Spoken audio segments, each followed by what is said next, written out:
Let me ask you this. Which is better, renting or buying a house?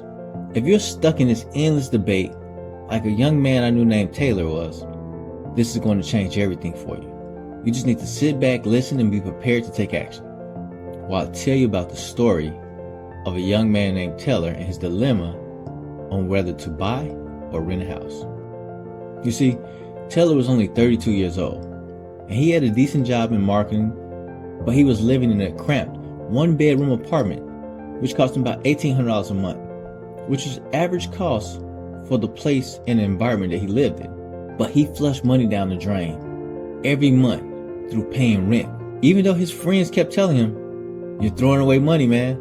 But every time they said that, he just looked at the house prices and his heart dropped because the down payments was $20,000, $40,000, sometimes even more.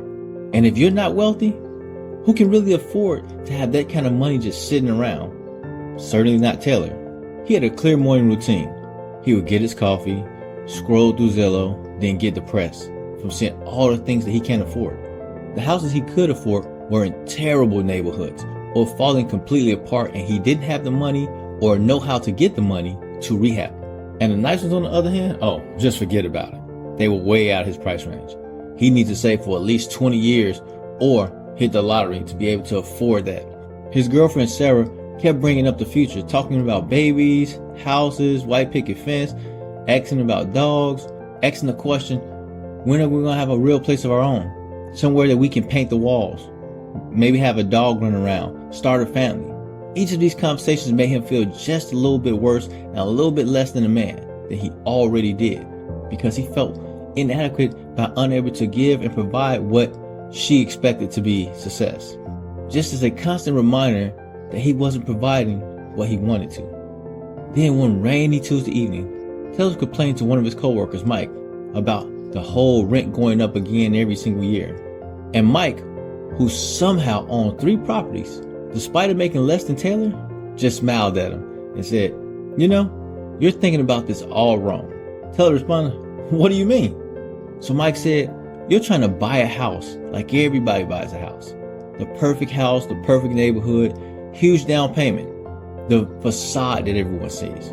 But what if I told you there was another way that you can still get the house, less down payment, and less stress?" So Mike pulled out his phone and showed Taylor a picture of a duplex he had just bought 2 years ago. "This place is a mess," Mike said, "but I put down 20% on this $3,000 duplex, which came out to about $6,000. I gradually fixed it up over time. Now, I live in one apartment, and the other side pays the mortgage on the property." Taylor stared at the before and after picture, waiting, and said, "So basically, you're living rent-free?" "Better than that," Mike said. "I'm building equity every month while my tenant pays the mortgage." That night, Taylor couldn't sleep. Mike's word kept echoing in his head, but doubt kept creeping in just as loud. Fix up a house? He could barely hang a picture frame. What if something major broke? What if he couldn't find tenants? What if the neighborhood never improved? Sounds too good to be true. He told Sarah the next morning, there has to be a catch. For weeks, Taylor found excuses. He didn't know enough about construction, the market was too hot, or maybe next year, the familiar comfort of complaining about rent was easier than just a leap into the unknown. 3 months later, at Sarah's birthday party, Taylor met her uncle Richard, a retired contractor who had flipped dozens of houses. When Taylor mentioned Mike's duplex idea, Richard's eyes lit up. He said, "You know what, Taylor? That's the best strategy right there for someone your age. But you know what's the problem? You're scared of a little work. But let me tell you something. Every wealthy person that I've ever met started with a property that scared them." So then Richard spent the next few hours breaking it down. You find a duplex or a small multifamily in an up-and-coming area where that area has new businesses or a growing population, but the prices are still reasonable. You get an FHA loan, put down 3 to 5%. The rent from the other unit covers your mortgage, taxes, insurance, but you live in one unit. Fix up things, pick up things as you go along, and learn the business. He grabbed a napkin and started sketching numbers. Let's say you find a duplex for $180,000 with 3.5% down. Now, that's about $6,300 plus closing costs, making it somewhere around $10,000 total. Your mortgage payment might be about $1,200, but the tenants pay $900, which is below the national average. So in this instance, you'll only be out of $300 a month instead of the whole $1,800 in rent. Taylor's mind was racing. But what about repairs? Then he said, budget $100, $200, $300 a month just for maintenance. You're still saving over $1,000 compared to the rent plus building equity. And here's the kicker. In 5 years or less, when the area is fully developed, your property could be worth $250,000 or more. Plus, you was getting that cash flow and are able to save and invest over that 5-year time period. The next Saturday, Taylor found himself driving through neighborhoods he would never consider before. Areas where new shopping centers were being built, where he noticed fresh road construction and utility work. He started seeing potential instead of problems. He called a real estate agent who specialized in investment properties.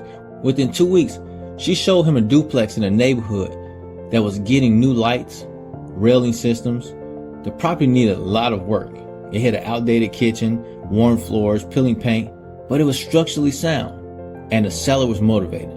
The agent explained they inherited and they wanted it gone.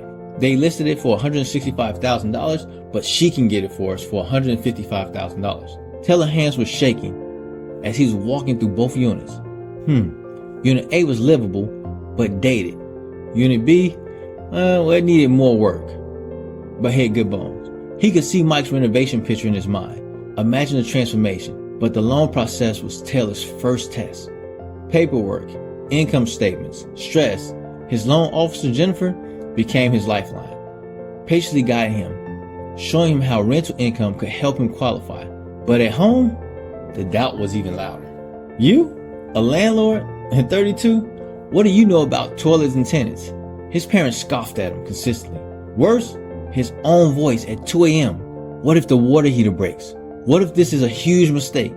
The inspection didn't help at all, because the HVAC, the plumbing, electrical, they all need to be fixed. The seller offered $8,000 in credits, but Taylor had to handle the repairs himself.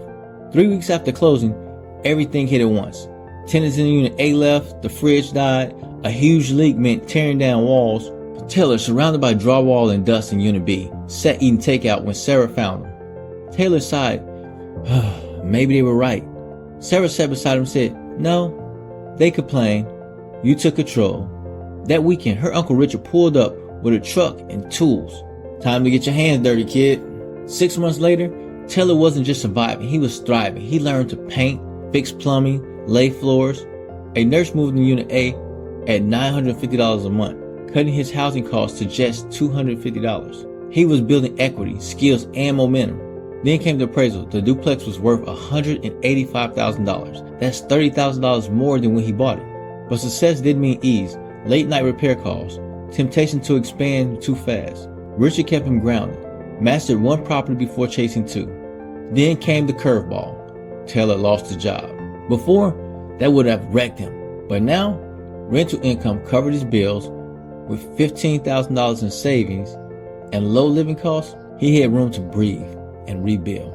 He used the time to fix up the duplex and study for his real estate license. When he got hired again, it was for more money and on his own terms. So let's fast forward 2 years from now. Taylor owned 3 properties at this point. He lived in one, rented the others, and now got paid to live. His true calling, not marketing, but real estate.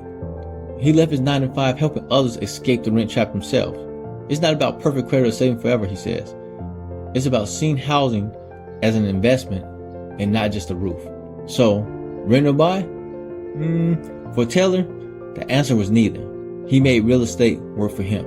So here's what he learned. He learned not to wait for the perfect house, but look for potential growth in neighborhoods. He learned that multifamily homes meant mortgage that would help him from tenants. He learned that the FHA or VA loans make it easier to get started. And he learned that the ugliest houses can bring him the biggest returns. Additionally, he learned every repair you learn saves money and builds confidence as cash flow beats appreciation. That's your safety net. His journey started with one decision: to stop throwing money at rent and start building wealth. Are you ready to explore your first property? Subscribe, hit the bell, and drop a comment. What's holding you back? Let's solve it together. And if Taylor's story hit home for you, smash that like button and share it with someone who needs to hear this. Don't just take notes, take action, because every investor starts right where you are right now.